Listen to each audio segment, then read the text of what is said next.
Now, messages of peace, reconciliation, and hope for the country dominated sermons and calls from religious leaders in the last Sunday of the year as Kenyans and the world prepare to usher in the new year in just a few hours.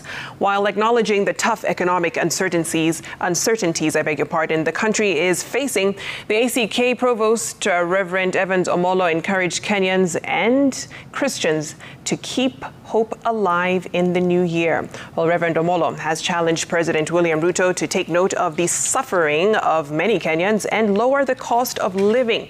Elsewhere, the Catholic diocese of Ngong has distanced itself from the directive from the Vatican on blessing same-sex marriages, terming it an affront to Christian teachings and morals. As the clock ticks to the last hours of 2023, there's little to celebrate for a majority of Kenyans who are struggling to make ends meet.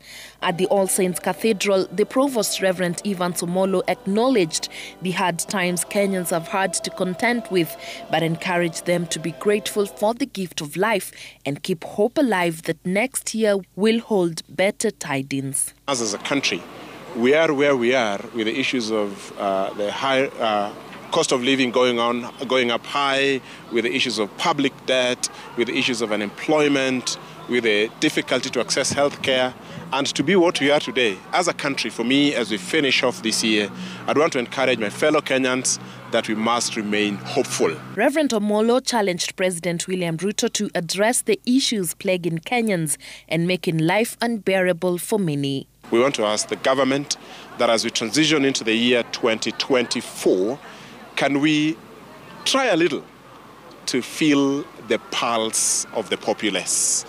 There's a lot of murmuring, there's a lot of suffering, there are a lot of struggles. Can we review all these grand parameters around cost of living? Mr. President, the taxation is going way high. And it's incumbent upon the Kenya Kwanza government, in the spirit of their manifesto, to really spur up economic growth. Elsewhere, the Catholic Diocese of Ngong has distanced itself from Pope Francis' remarks on the blessing of same-sex couples. Reverend John Owa, the Bishop of the Catholic Diocese of Ngong, termed the directive as one that aroused indignation and concern among the people of God everywhere, including the Catholic Diocese of Ngong.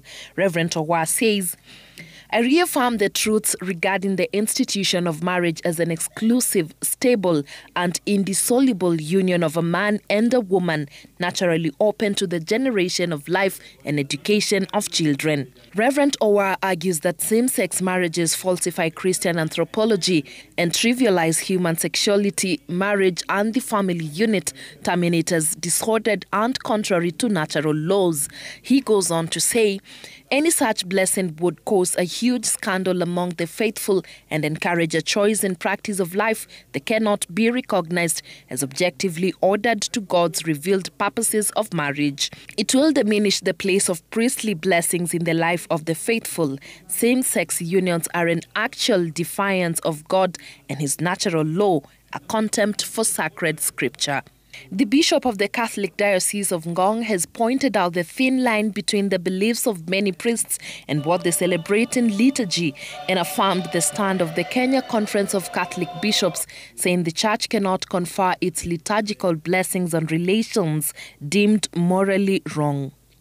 He says, it is not at all permissible to separate what we believe from our life for pastoral reasons.